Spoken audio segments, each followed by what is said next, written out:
Turn it up. What's up, Mahomes? All right, man. How's it going? You know, it's another day and another dollar. You and I, we were like, okay, what are we going to talk about today? And we popcorned a few different things, but we just decided we're gonna talk. We're gonna go off the rails. We're gonna go off the rails a little bit, Yep. and if you don't like that, this is your chance to go change it back to Rogan or Martha Stewart or whoever your other. Because I'm pretty confident that you guys all stopped listening to Rogan as soon as you saw that a new episode It popped up for Head, Heart, and Boots. HHB got downloaded. So. Hey, so first of all, let's just, for those of you that are new, if this is your first introduction to Head, Heart, and Boots, what is this? Well, this is really the founders podcast for Floodlight Consulting Group. Brandon and I, we started the podcast shortly after we formed Floodlight Consulting. We're now, this is like probably episode 170 or somewhere in that range. Yeah. But we've also got a thriving consulting company, and in fact, right now we've got 3 more consultants that are finishing up kind of their formal training and onboarding, which is super exciting. Yep, for sure. For those of you that don't know much about Floodlight Consulting Group, we help restorers and more starting to work with construction company owners and so forth. But we help companies grow and scale and create a bunch of enterprise value along the way, right? We help people maximize, like if you're going to spend the better part of your life force building a company, you want to get the maximum value you can out of all that effort and work, right? And that's exactly what our Floodlight consultants help our clients do, is maximize the value of what they're building, maximize the pleasure along the way, right? If you're always living for someday when you sell the company and make a bunch of money, that may not produce the life you're looking for. It's like, how do we enjoy the process and maximize the value is really the target that we're aiming at. So if you've been thinking about hiring a consultant, that might be a force multiplier, accelerate your growth. A Floodlight consultant might be able to do just that. Yeah. So it's worth checking out. Go to floodlightgrp.com. We'll do a business health and value assessment as kind of part of our kicking the tires process. A lot of people getting a lot of value this last year. What our client book finished just over $250 million in revenue. Yeah, just a little bit more. So small, medium, large, we work with companies of all different sizes. So reach out and let's talk shop. See what we can do. So we're calling this rabbit trails, is what we were thinking. Yeah, we're calling it rabbit trails, but unfortunately, I fear sometimes people would just skip over that. Well, it's just like Brandon and Chris bullshitting. Yes, it is. But we're gonna hopefully bullshit about some things that you find interesting. Relevant. That's right. So I'll open up with just a quick story. All right. I haven't told you this. It's totally fresh. This is all firsthand. We try to keep this fresh. You can just kind of be a fly on the wall in Brandon and I's convo here, but and this is good. It's kind of on the heels of the whole Floodlight thing and what we do. But so Monday, Tuesday, I was wrapping up work and stuff, and I texted my buddy Ali, who, have you met Ali yet? I haven't yet. I don't think you have. No. So he was at men's group last night too, but I knew he was in town. He travels a ton, but he happened to be in town. So I was like, hey, dude, you want to catch a workout? And to my surprise, he said yes. Oh, nice. It's like, oh, yeah, I'm changing. I'll meet you there in 30 minutes. Yeah. Perfect. Okay. What he didn't know is I'm in the 4th week of my program, which is like, I'm hitting failure sets. It's pretty ugly, and it's a terrible time to jump in on your buddy's workout when they're like over halfway through their program. I kind of feel like part of you did that on purpose. I'm just saying, like, I've seen you. It was probably ego. I've seen you in the pull-up contest with the 45-pound plate between your legs, and I know that there's a little bit of gotcha related to this invitation. That's one way to call it. Yeah. So, I do like pull-up contests. Calling a spade. That's all I'm saying. But anyway, so he said yes, and he showed up into Ali. If you're listening to this, you crushed, and so that's great. But here's the observation, and you and I've experienced this working out together and being a part of the same gym. Is, man, there is this intangible, squishy, sort of unknown, hard to quantify value of working out with a workout partner versus by yourself. Oh, sure. Yeah. And I talked about this previously. Like I started using the RP hypertrophy app, Dr. Mike, Google him, YouTube, great stuff. And that was a big driver for me because it kind of replaced what my CrossFit style gym used to give me, which is you just show up and do what you're told. The program, if you will. Yeah, you just do what you're told. They're going to work your ass off, and you stick to it. You're going to make gains. Well, I left the CrossFit style gym. We went to a conventional gym, and I started with the app, and that's been awesome. But then I had this workout with Ali, and Ali is like, he's whispering in my ear during the sets, and he's making me laugh, and he's just the energy he's bringing. And I threw him into the deep end of the pool, so he's trying to keep up with me, and just the whole energy of it. Like, I am still sore from that workout. Yeah. He pushed me harder than I otherwise would have pushed myself. And it wasn't because of anything specific he did. But so long story short, it was just a reminder for me of like, I think all of us have or have had these types of relationships and or friendships or partnerships or whatever, where 1 + 1 = 3. Yeah. Right. And this was just a reminder for me in the gym of just this dynamic, which is sometimes you put the right people together and just them hanging out together creates this intangible benefit that you know and you feel it, right? Yep. And just the energy that he brought to my workout, I was like, God, this is so great. And it just reminded me, it's like, this is ultimately when we assemble a team in our companies, we build a team, like that is what we're trying to do. That's right. And I think oftentimes when we're in the interview process or when we're unfortunately kind of stuck in desperation brain, that's the thing that we let go first. Yep. Is that gut level, I really like this person. It's that gut level synergy or chemistry. We especially under desperation brain, we almost just lose sight of it. Yeah. Because we are hyper focused on, can they do the thing? Yeah. And if they can do the thing, and this is so timely for you and I, like we have a team right now that just lost a critical leader. They really did not meet performance expectations. And there's this big question of, okay, how do we move forward? What kind of person do they need? Yeah. And I think it starts with saying, okay, that chemistry, which is like this nebulous sort of compound of background, experience, temperament, personality, like it's all the things. Yeah. Yeah. And you know it when you feel it. Yeah. You know what it reminds me of is, and again, it's like, I think with business, self-development, all the different things, right? There's kind of not too many new ideas under the sun left. Yeah. I think to explore for the first time. No, there's not. Right? There's nothing new, right? It's just like, it's except for maybe concrete printing of maybe. Buildings. Yeah. If you happen to catch that episode. Forthcoming. But it reminds me of Patrick Lencioni's Hungry, Humble, Smart. Yeah. Ideal Team Player, I think, is the name of that particular book. But it's this combination of kind of attitude, posture, the way that people show up.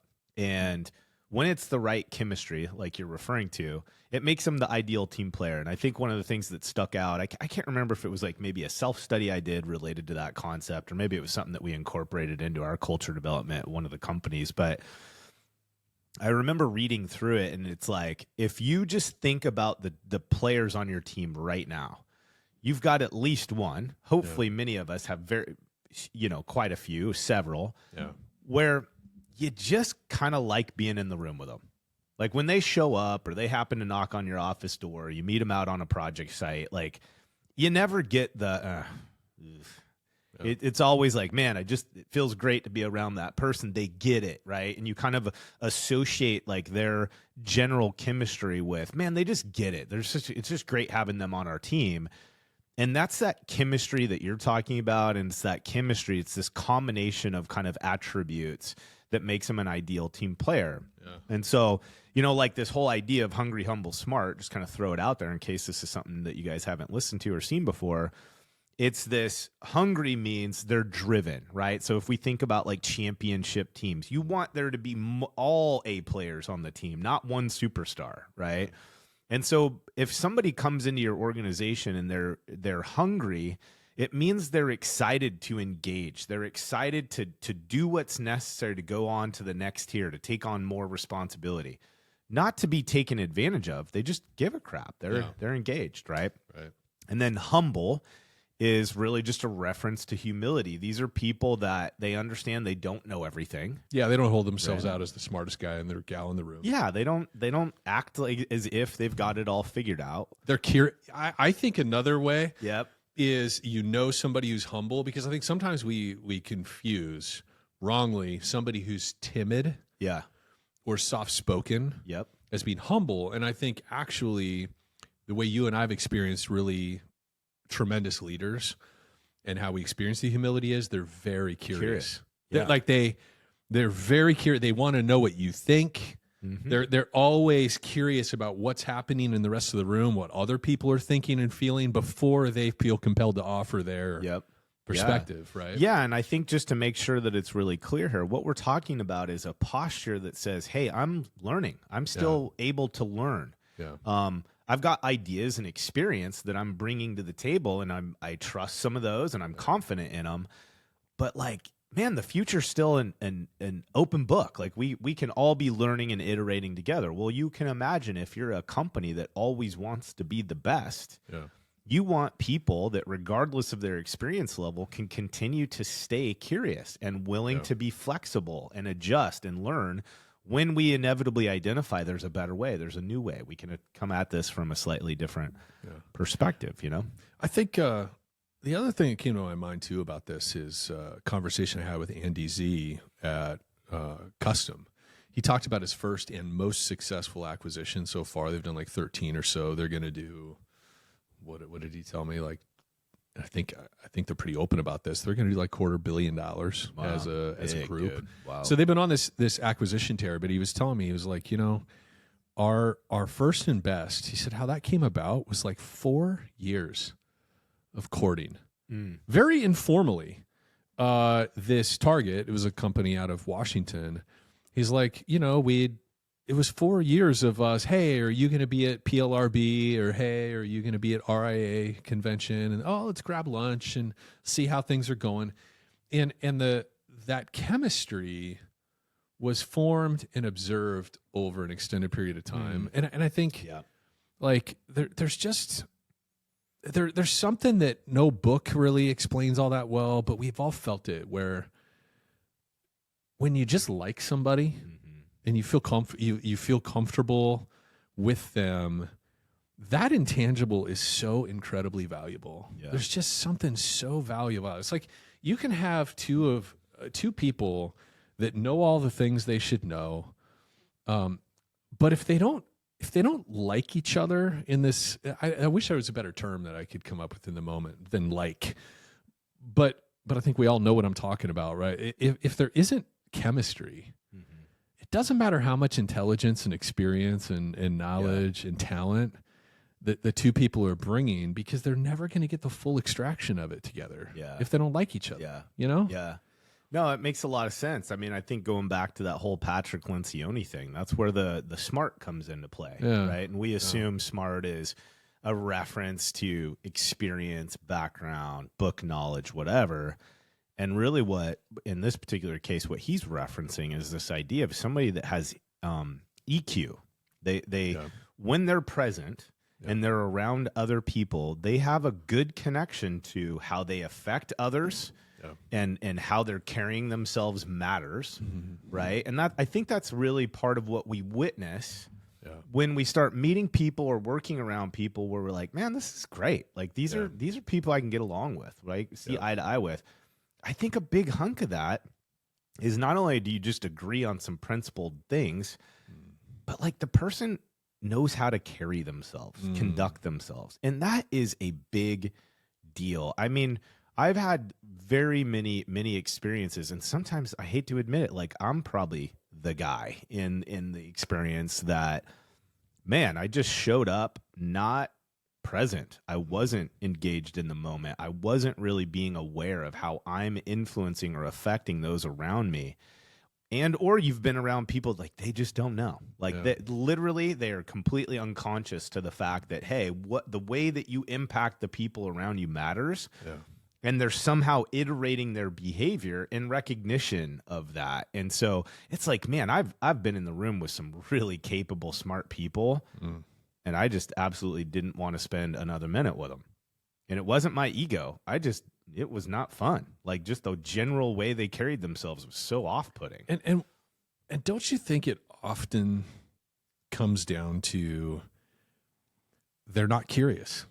Yeah. You like and certainly not all smart and successful people are like this, because you and I have just met some really tremendous leaders, but that it almost always comes down to, are they committed? Are they more committed to saying what they want to say and sharing what they want to share than they are curious about what everybody else in the room has to contribute?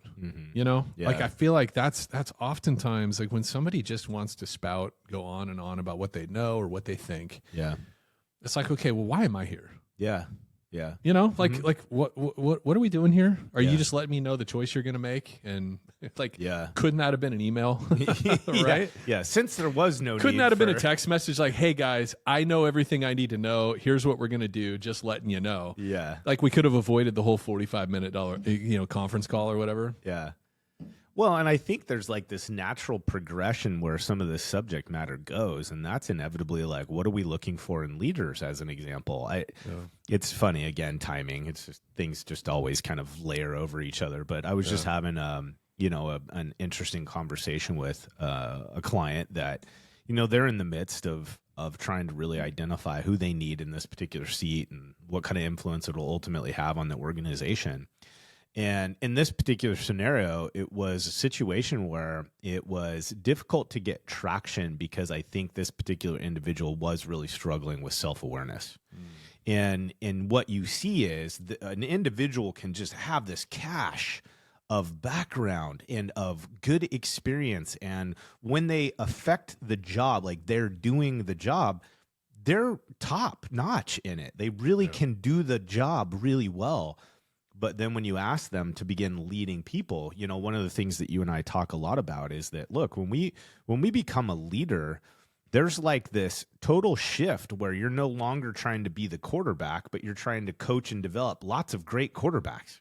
Yeah. Right? Very different substance, very different role, very different function, or like what we talk about, like becoming a repeater, like in commercial comms, there's this idea that this data package goes out, this communication goes out, and if it doesn't get captured and re-amplified before it goes out again, eventually that signal will just kind of peter out to nothing, right? Yeah. And so in a leader's role, you're repeating the vision and the message of the organization, and hopefully you're doing it in such a way that people understand what you're saying and they're motivated to contribute. Yeah.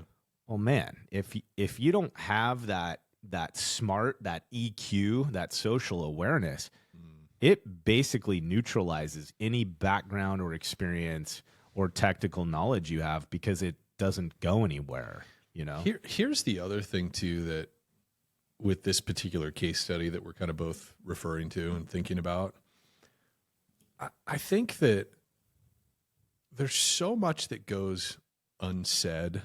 Like, we've mentioned marriage a lot in our conversations because there's just so many parallels to the experiences we have in marriage and a marriage relationship as we do with our coworkers and business partners and downline employees and stuff like that. It's all the same. It's all the same. Yeah. Like when somebody comes into our company, they quickly realize where the minefields are. Yeah. The things that we're not supposed to really talk about or be honest about. And so we sort of rearrange the deck chairs or we just avoid this conversation, or we avoid sharing this thing or that thing.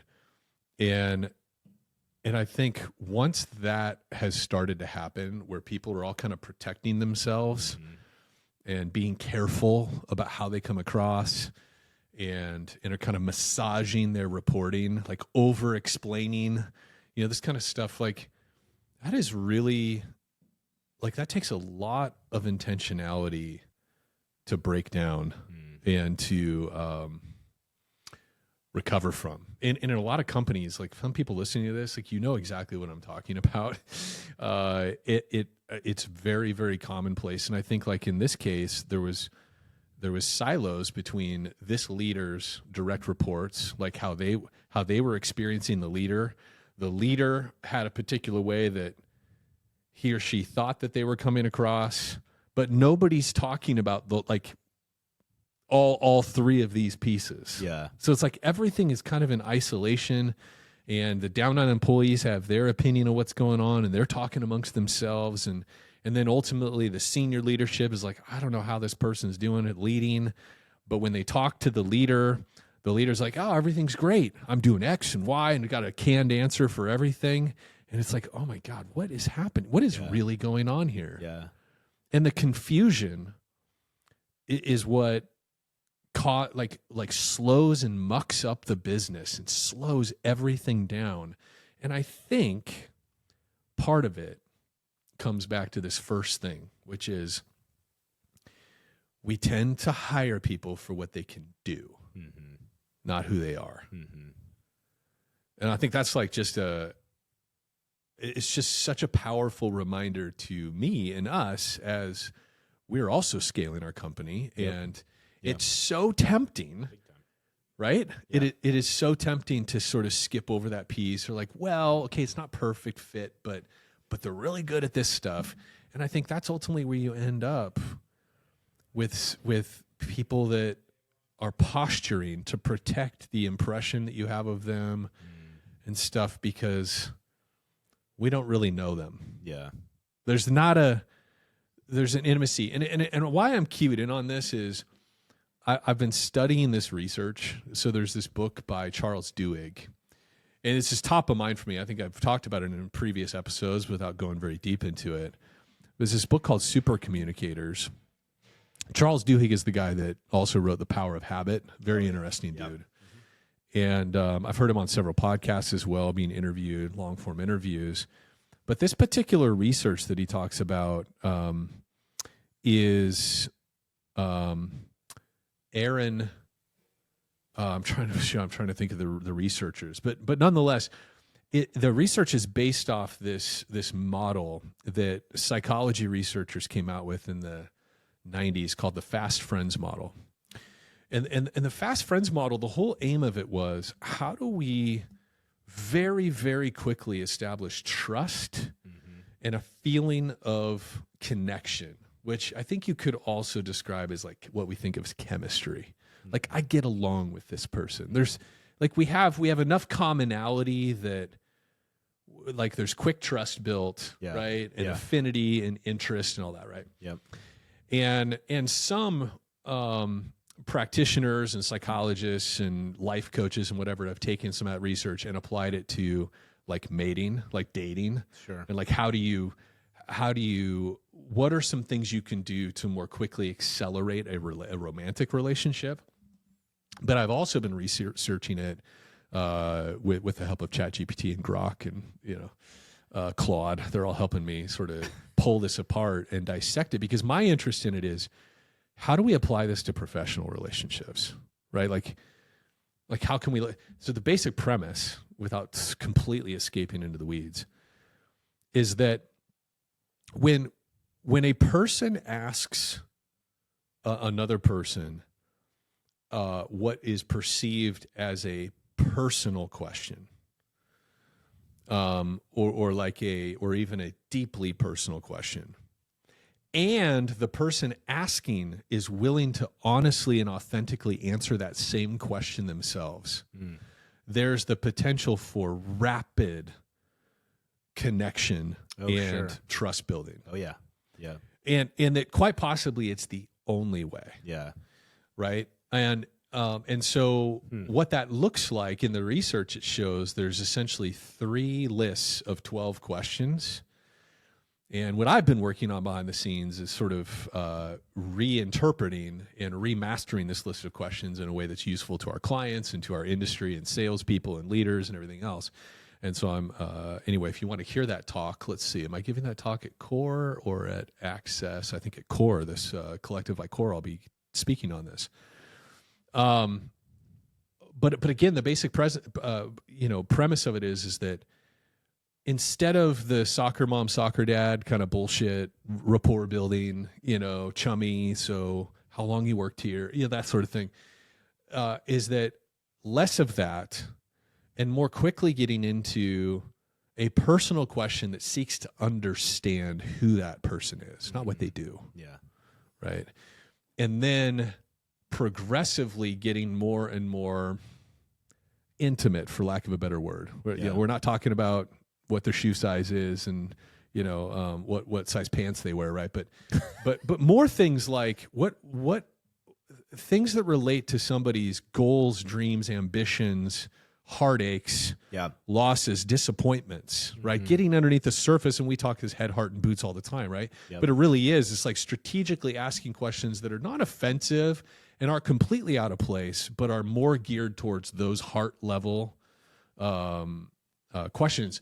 And it's remarkable, man. Like first of all, the book I highly recommend it. Super Communicators. It's something that attorneys, doctors, physicians, there's all kinds of case studies. This isn't just a sales book of like how do you woo people better, right? How do you manipulate others more effectively? But it's really tapping into this fundamental way that humans connect. And so I say all of that in that I think there's something there for all of us moving forward. Like, I think this is one of those things that's fundamentally changing in our universe and in our human culture.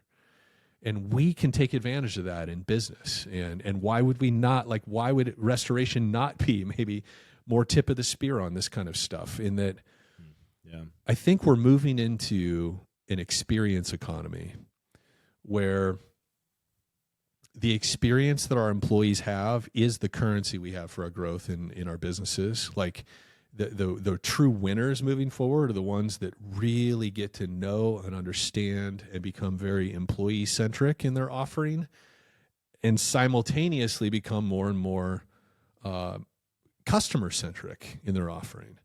That as companies, entrepreneurs, individuals, and whatnot, we become less oriented around what is the specific do and what is the skill set required. Because I think with AI and robots, like in our lifetime, like next 10 years, we're going to see so much fundamental change to what we do and like the how, but we're still going to need the people and the customers to create the value. Yeah.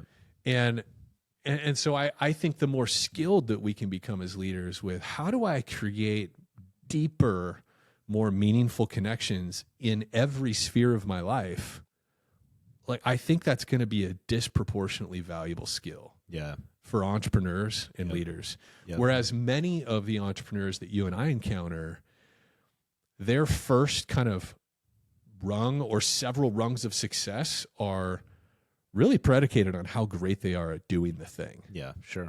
You know what I mean? Like how awesome of a project manager they are inherently. I mean, even owners. Yeah. Right? If somebody's really rad at running projects, you can build a pretty successful, very much so, a very large company if you just happen to be really good at managing project timeline. For sure. And assignments. You're a great delegator and you know timelines. You can be very successful in this business and do almost nothing else right. you know, but I think that's changing, right? Yeah. Because soon enough, I mean, okay, here's one other, and then I'll get off my high horse. So here's another thing I was playing with, dude. So I set out this year to learn about private equity and mergers and acquisitions. It was like a real goal of mine is I want to be good enough to where I can sit at any table in our industry and add value to the conversation. That's my goal, right? When it comes to this stuff. And so I had this idea yesterday when I was working out. I'm like, I think I can use AI to sort of test my knowledge base and find out where I'm at with that. Because I've read a few books, I've had some interviews, met with people and whatever. And so I gave this prompt to ChatGPT and Grok. Grok ended up being the winner on this one. But on Grok, I said basically, hey, my target is to understand enough about mergers and acquisitions and private equity and business acquisition that I can sit at any table in our industry with any level of expert and not be a doofus. So I want you to test my knowledge. And I want you to do it in the form of give me 25 quiz questions, one after another. I want these to be college level finance questions. Nice. Yeah. About this subject area. Yeah. And if I answer incorrectly on any one of them, I want you to stop and give me the correct answer, but walk me through why it's the correct answer. Okay. And so I started going through this list of questions. I'm like, dude, this is incredible. Oh, and it was also multiple choice.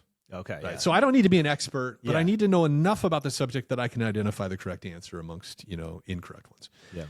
And I was just so blown away by how incredible the content was it was putting in front of me. It indeed reflected all of the things I've read, the conversations I've had, everything else, and I knew it. And so it was very affirming.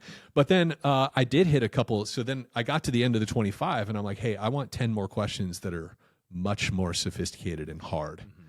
And so it rolled out another question, and it finally stopped me. And I was like, ooh, I don't know this stuff. And so right in the middle of this quiz thing, I paused and I said, hey, I don't know what this means. I don't even know how to start thinking about this answer. Can you help me? And Grok walked me through as though I went in for open office hours with a professor. Yeah. Like first principles to, okay, this is what this term means. And this is how it kind of fits in this scenario. And here's why, and then this calculation. And then I'm like, I do not understand that calculation you just did.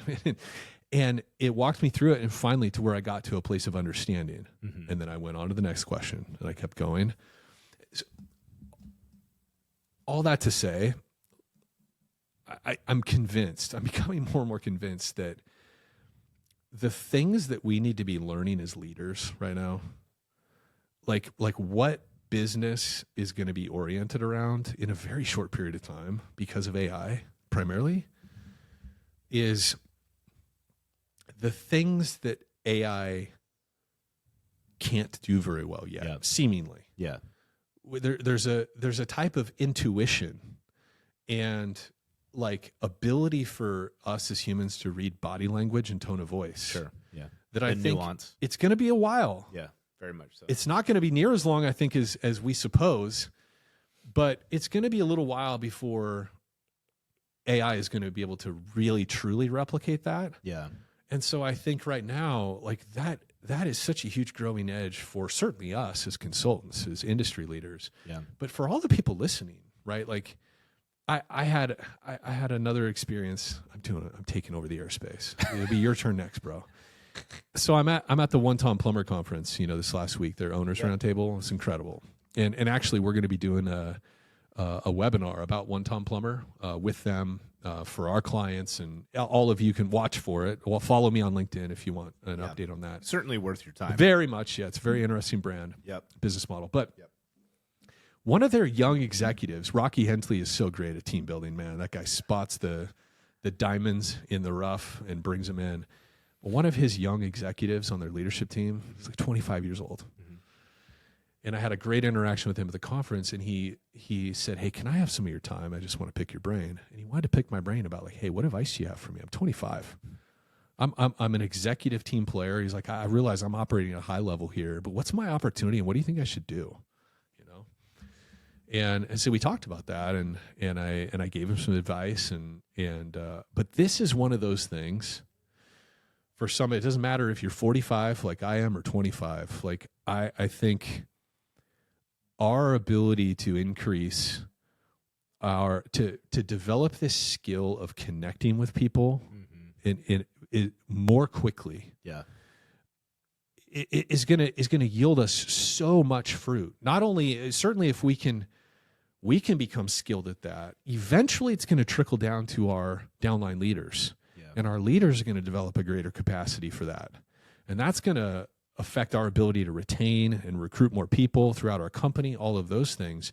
But it also applies to sales. It's like the better our salespeople get at accelerating through that and building trust. I just think that is one of two or maybe three key leadership behaviors that all of us need to be tuned into, as well as the AI thing. It's like, my example of learning about mergers and acquisitions, we're minutes away from being able to drive like accelerating training and understanding and onboarding and real skill acquisition with our technicians. Yeah, and everything else. It's coming. I think that's the wrestling match, though, is the skill acquisition. And I think that's part of what you're actually, I don't know if this was intentional or not, but I think that's part of the connection that you're drawing is these, I don't know if you call them intangibles or not, but these less measurable skill sets, the softer skills where it's emotional awareness, the fact like social awareness, understanding the impact you're having on those around you, understanding how we iterate our conversation cadence, the style, the body posture, the voice tone, all those things to reduce friction in the conversation, to reduce barriers of entry for somebody to buy in and listen to what you're saying. These things have always been fundamentally powerful. Yeah. And those that are better at wielding them move in organizations. They have more success in their businesses. They have more success in their roles if they're internal positions or people.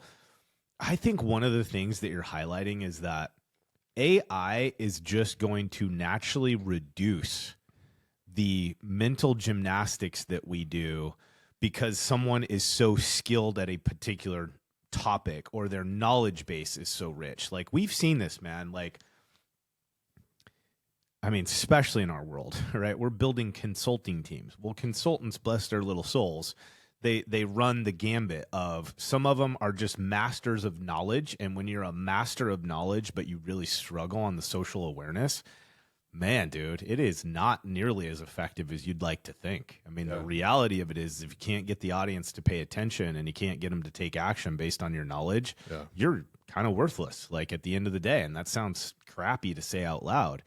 But I think what's happening with AI is that in the past, we've been able to allow our technical competency to overshadow the lack of social skills that we may have. And I think what we're going to learn very abruptly is that when AI can really be the master of information and that really it's application, skill acquisition, and motivation that's left to create inside your organization, we're going to see very quickly that's all human power. And that will and probably likely continue for several decades. The real nuts and bolts of where we will continue to provide value in a relationship is our humanity. Yeah. And I think that we're just going to run into a scenario where that difference is going to be so obvious because we can no longer bank on the knowledge base as being like our primary contribution. And it's like, even, man, I've even thought about this from a consulting perspective because we have to be forward thinking and really ask ourselves, like, is this something feasible that are consultants going to be replaced one day because AI is so advanced? And I think there's this reality where I'm even watching some of the influencers, right, spin up their own LLM models and things like that to be almost like a pocket version of themselves. Yeah. And look, dude, all we're talking about right now is having better, more customized access to information. That's it. That is what AI is doing for us right now. We can certainly deploy it to help us with steps and actions and automations. It's not a person. And there's something special about a human relationship. And as technology continues to develop at breakneck speed, our commitment and need for the human element will only increase exponentially. Yeah. And I think that's really kind of at the crux of this is that we know in our gut when we have the right person in our sphere, the right person on our team, the whole hungry, humble, smart. You may not be able to define it really well. Yeah. But you know in your guts when you're experiencing it. And that is, I think that's the shift as leaders, as business owners, and as people we need to understand. Like, bless your soul, man. If you're one of those people, I'm thinking more of my analytics and some of that. Like, by nature, they really put a lot of weight on their experience, their knowledge base. Yeah. There's just a little bit of a warning right now. And that is like, I think you're going to learn that knowing stuff is going to be devalued faster and faster the longer we go into this tech dev, but will never be undervalued. Yeah. Is your ability to help someone take in that information. Yep. help them find motivation and accountability to then leverage it in execution, right? Yes. Like that ain't going anywhere, man. No. You know? No. And you know where else it leads me to? We've talked about this before, and we even had one of his colleagues from the Conscious Leadership Institute. Yeah. Right. Jim Dethmer. Yeah. It's universe. So, you know, Jim talks about the power, and he works with these big Fortune 500 companies and financial firms and very professional white-collar environments. And they talk about the power of developing a feedback-rich environment. Yeah, and I think more the dots are all starting to come together for me lately in this because, again, as a lot of the technical parts of our work just become so... Like everybody's going to do the same thing when it comes to the do. Yeah. Everybody's doing the same thing. Anybody can go start a restoration company, buy trucks, buy equipment, finance it all, and do the same business. But the way we make people feel, right? We've said this so many times. Oh yeah. We've been saying this for the last 10 plus years. The way we make people feel is the difference maker. That's right. And I think we're literally going into an era where that more and more is the only thing that people are actually buying. Yeah. Is the delivery of services, not the services themselves. It's the how, what does the delivery look like, feel like, sound like? And I think so the better we get at quickly building trust with our people, our partners, our clients, our prospects, the more apt they are to feel safe giving feedback. Yeah. And are more likely to give us honest feedback. Yep. And more likely for us to be able to give them honest feedback and it land on fertile soil because we're able to establish that trust and that, again, it sounds really squishy, you know, in a you know, boots and cap kind of industry, right? But like connecting with people at a heart level. Yeah. Like we're emotional people. We make emotional decisions. All of us do, whether we like to admit it or not. That's right. And so I just think the whole world is heading this direction where we're going to have to do less and less of the grunt work, and more it's going to be how do we build. I would have anticipated saying this, to be honest. Yeah. 10, 15 years ago. Yeah. But it feels like everything is moving in the direction of human relationship. Yeah. And managing human relationship. Yeah, I don't disagree. It's funny because we actually opened this up with the whole like rabbit trails, and I think we really stayed in a similar vein. Here's a thought I had, just kind of align with where you've gone so far. I was reading, I can't remember what it was honestly, but a couple of days ago, I don't know if it was a podcast or if I was watching some kind of a speech or presentation, but anyways, they were talking about this idea of how our stories unite us. And I think this is actually going back to what you're talking about. It takes a certain combination of person to be able to leverage their own story. No, that's not what I want to say there. We all have the ability to leverage our story, right? I think what you see is it takes a kind of a formula to get you confident enough to share your story and have trust that it will have meaning and impact. And I think one of the things that you're referencing is like if we don't have social awareness, if we don't have this kind of commitment to human connection, if we really are just a nuts and bolts, the way I live and create value is based on information I know, you're never going to be motivated to share your story because it's not going to have the same level of perceived value from your seat as it does maybe for somebody else. And there was like kind of two things that I keyed in on. And one, our stories unite us. And I think what I mean by that, or what they were referencing, is this idea of when we're willing to share the realities of our environment, it connects us because it's relatable. In most cases, most of us have a version of a story that someone around us can connect with. It may not look or sound identical, but when we're talking about themes and critical concepts, like, come on, most of our stories follow some similar chains. You know what I mean? So there's that. And then it was this idea or this principle that when we share our stories, it also has the opportunity to change lives. And so if we kind of just go back to where this conversation started, where there's this meaningful shift into a continued investment and prioritization of learning how to connect with people, and that will continue to be the superpower. I think this is one of those examples that's actually been around for a long time, but we don't often give it the weight that it requires or that it's earned.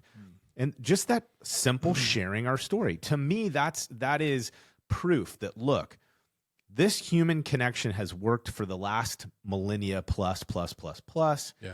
And even every time we see this crazy advancement in technology, that is the thing that will continue to be. And I think it's because, and I'm going to go out on a limb here and just talk about the way I see the world.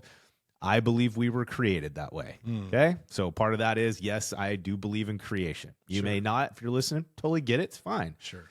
I do. And there's something that tells me in my life experience that our genes are created in such a way that we need human relationship. Like the chemicals in our body are created to be in that. And so I think it's just this idea, like, this isn't new. I think it's just a continued affirmation of what we've all experienced, probably firsthand in several different occasions in our own life. When we find the right people to be in relationship with, it is special. It motivates us. It creates better outcomes. It helps us fight fears. It helps us overcome challenges that may have made us quit when we were on our own. And when we lean in and provide something of value in a relationship because we understand the value of being that person, we change lives. We share our stories. It changes the impact. We see different outcomes, right? Like one of the things that you and I have talked a lot about as we've built the company is, like, we re-engineered our core values. We really thought through and re-engineered our mission or our purpose statement because we want it to all point towards this significance of impact. Yeah. And man, dude, if you look at the way that our core values are structured and you get into the detail, the color, it all comes back to, we do these things to create trust and deep relationship with our people and with our clients. And it's like one kind of last thing, because you got me all fired up. You said trust, you talked about this element of building trust. Like, look, our performance is V1 of building trust with people we don't know. Yeah. Like, do we want to have story time? Do we want to exchange these things that create a deeper, richer knowledge base of you and I about each other? Yes, we do. And we also are all busy working and grinding our faces off. Well, one of the most awesome ways to build trust with somebody is just freaking show up and do exactly what you said you're going to do, or better.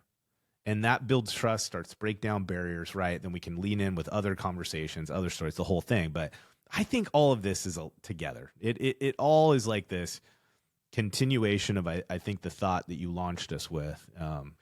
We just can't undervalue this. I agree with you. I think it has always been there, but there is like a volcano going off, or there's a fundamental change happening. Yeah. In that we're continuing to move up Maslow's hierarchy of needs, right? It's like there was a point. I just finished watching the show called Primeval. Have you heard of this? No. Bro. It's a how the West was won. Like, it's a new cowboy pioneer kind of westward expansion miniseries on, I think, Netflix. Primeval. Like, this is real, though. This is kind of like a historical it's like a historical drama. Yeah. Okay. And country western. I mean, it is stunning. But my point is that there was a stage in our life not long ago where we were dealing with physical, that there was a risk of physical violence at every turn. Sure. Yeah. It didn't matter if you were running a business or you were out on the prairie. Like, there was just a completely different level of danger and violence that permeated the United States, even just as little as 150 years ago. Yeah. Right. Mm-hmm. And we're regular. Some may argue with this in the macro, but I feel like I have observed it throughout my life and looking at history is where that danger has been falling away very, very quickly in the U.S. and other places in the world. And it gives our brains the ability to focus our attention on other higher things. Yeah. The same thing has happened with technology, right? And economically, like the most poor person in the United States today is affluent compared to many other countries that are still developing. So there's been this progression that's happened, and I think it's allowed people to think on a higher level. And we're now at the point with robots and AI and everything else that we're literally, a lot of the jobs and work that we would have otherwise done, the thinking, the studying, the ways that we've had to learn in the past, like that all is just going to fall away in pretty short order. And even potentially driving. I mean, look at Waymo. Yeah. Like every major metropolitan area now has self-driving cars with literally no Uber driver in them. Yeah. That's where we're at. Yep. Yeah. That's where we're at, folks. We're a hair's width away from semi-trucks carrying freight all over the country without having drivers in them. Yeah. How it's going to change everything, but I think part of what it's doing is it's now freeing up humans to where almost all of our energy is going to go into this work. Yep. And I think people are I think people are desperate for authentic relationships, and we've been talking about this in some version forever. But social media, has really it's the primary way that social media has messed us up is in how we false sense of relationships. False sense of relationship, false sense of knowing. Yeah, in the Bible it talks about this term yada, which means to know and to be known. Mm-hmm. I think the original usage was like sexually, but it's true. Like every human desperately wants to be known. Yeah. And also to authentically know other people. Sure. To know where they're coming from, to understand them, etc. And here's one other example. It was my wife and I's anniversary, Saturday. 23 years. Nice. Well done. Thank you. Very proud of it. You should be. No. Oh gosh, the misery we've endured, and all of you that are married, the good and the come bad. on, it's both and. Yeah. It's absolutely it's the highest of highs and the lowest of lows. It's like a Shakespeare play, but that's right. But it was interesting. So I did, because I post a lot on social media. So I did the anniversary post. Yeah. And I tagged my wife and I said some sweet things. But I talked about just how freaking hard it's been. Yeah. I talked about the first 10 years of our marriage. It was rough. The second 10 years of our marriage, better. The last 3 years, best of all of it, right? Yeah. Yep. And I didn't go into a ton of detail, but I just I even mentioned, I was like, your marriage is so hard. You're only having sex with that person for the rest of your life. Okay. For some people, that's a really difficult thing to negotiate in a marriage, right? Yeah. You're parenting children, maybe multiple children. You have businesses and careers that you're developing while you're trying to be in this relationship, right? Yeah. It's like, and every 7 years, you're becoming almost a different person based on life experience and exposure. It is so much. Yeah. And what was interesting is how many people commented. There was I think it was the most liked post I've ever done in Facebook since 2008. It's like 200. I still am getting likes. But a lot of the comments revolved around, wow, I so appreciate the honesty of your posts. I'm like, okay, well, I didn't feel like I shared that much. Yeah. But I think there's so much pressure for all of us to present ourselves as having our collective shit together that we inevitably feel super alone. Yeah. And even the most sort of fire-breathing driver, CEO, entrepreneur types who put out this image of I don't give a shit, got no F's to give, what people think. It's like, no, you do. You do. We all do. You do. Yeah. And it's affecting you. And so I think my post spoke to that in just a small way to people where they're like, oh my God, we're not the only ones that have had a rough marriage or had a really good marriage and a really miserable one at the same time. Yeah. Yeah. Intermittently. Right. Seasonally. Right. Yeah. And it was interesting that same day, I was out for a walk in between meetings downtown here, and I ran into one of my high school friends. I grew up with, I gotta be careful I don't make the facts too revealing. a it person. It was a high school friend. Yep. There was a lot of us. She just indicated to me, she said, hey, I saw your post on Facebook. This is a person I haven't probably talked to in 5 years at least. Yeah. And she's like, you know, my partner and I, who I also know, we've really been struggling. Mm-hmm. And it was just instant connection. Yep. Of my vulnerability of being willing to share. Yeah, it's not all roses. It's really freaking hard. Yeah. It was enough for her to just we hadn't seen each other in 5 years. Yep. Could completely open up to me standing in the street in a parking spot with her kid waiting in the car. Yeah. And I just thought, wow, that is, I wanted to honor to meet people in that place. Like there's something just meaningful about having other people's trust in that way. But the other thing that happens with that obviously is, well, I'm reminded yet again, well, I'm not alone either. Well, it's like the next time that I go to, you know, I find myself in a frustrating moment with my wife, or we have a frustrating week, or we're struggling on a particular issue or something like that. Yeah. Like I'm going to remember that conversation, be like, you know what, we're going to get through this. Yep. Like I know this isn't just us having this conversation, right? This is part of the experience. This is the yin of the yang. That is the value. Dude, okay, so this is so funny, man. So the whole stories unite us. Yeah. That's why. Yeah. It ain't the story.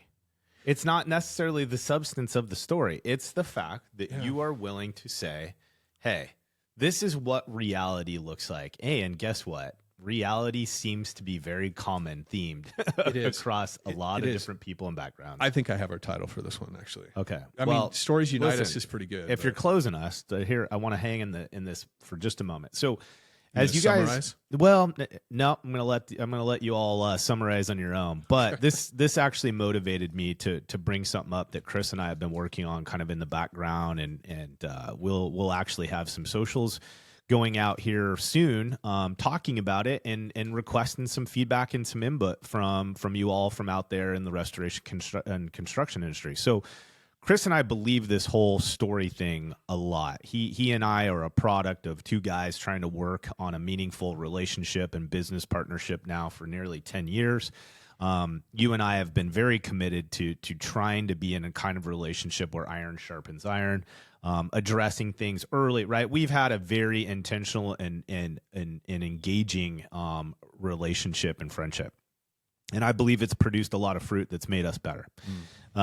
So, you know, as you guys know, the name of our podcast, Head, Heart, and Boots, has been very intentional, right? It's this idea that we really want to work with the whole entrepreneur, the whole leader. And we are complex people made up of lots of different aspects in our life. And so there's these technical competencies that we have to be aware of and be developing. It's our boots, right? We've got our work lives, our work world that we need to continue to invest time and energy into. There's this head part of us. It's the way that we think about the world around us, the kinds of things that we wrestle with, right? Like we talk a lot about entrepreneurship being really all about the battle between your ears. And then, of course, this element of the heart, right? Where it's like, hey, we have real life things that affect us and have a profound emotional impact on who we are as human beings. Head, heart, and boots. That's the premise behind that. And one of the things that Chris and I have been talking about is, man, I really want to get more business leaders and owners on the show where they are brave enough, sharing their story. Yeah, it's stupid to even have to say that, but just that they're willing to lean into what we're talking about right now and be willing to share the trials and tribulations and celebrate the fun elements of the adventure that they've lived to date, building their own businesses, building their own teams. And so we're getting ready again, like I said, just to begin doing some social media posting and stuff, requesting input and recommendations from you all. One, we're looking for those business leaders that understand this connection between when we share our stories, we are united, that it changes lives because our stories are full of the same kinds of trials and tribulations that all of us are experiencing. And so we're looking for business owners and leaders that want to volunteer themselves and share their story live with us on the air. And we're looking for recommendations. If you're a team member and you work for one of those organizations where the story is awesome, and you work for a leader that has that gift and that ability to communicate their story and their willingness to share their story, and it's had an impact on you, recommend us. And so there's two ways that you guys can do this. One, just DM us. Obviously, you see us all over LinkedIn, Facebook. DM either one of us, so Chris or I, about your recommendation or to volunteer, or just email me, Brandon@floodlightgrp.com, and send me your recommendations, and we are going to begin prioritizing getting more and more of those out there doing this stuff firsthand. Just hear your story. Be brave enough to share with those around you, and really begin to have a different level of impact on your sphere and on our industry as a whole. Yeah. So I love it. I'm excited about it. I think it's going to be killer. Yeah.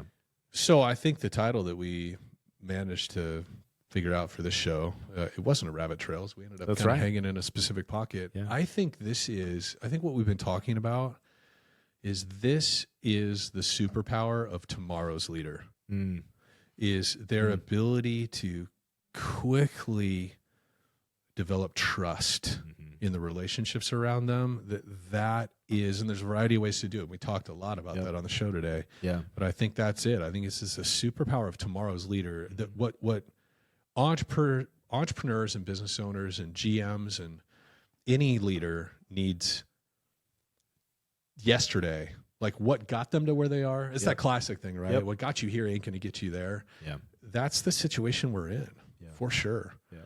And by the way, I want to mention a little tip here. Yeah. Anybody saw me drinking this thing, sipping on this? I just got turned on to this, and they're freaking good.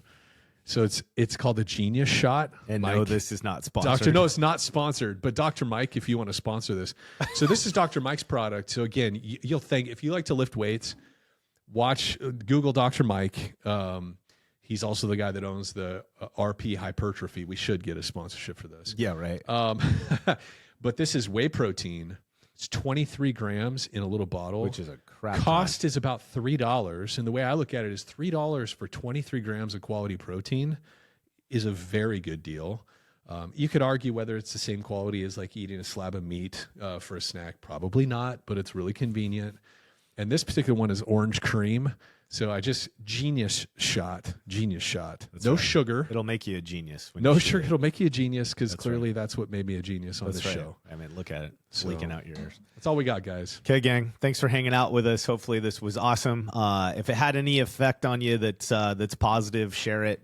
If you're not already a subscriber to the show, is that what we call follow the show? Yeah. Follow the show. Would you please do that? It's obviously a big motivator and help for us. So please share, please follow. Appreciate y'all. See you next time.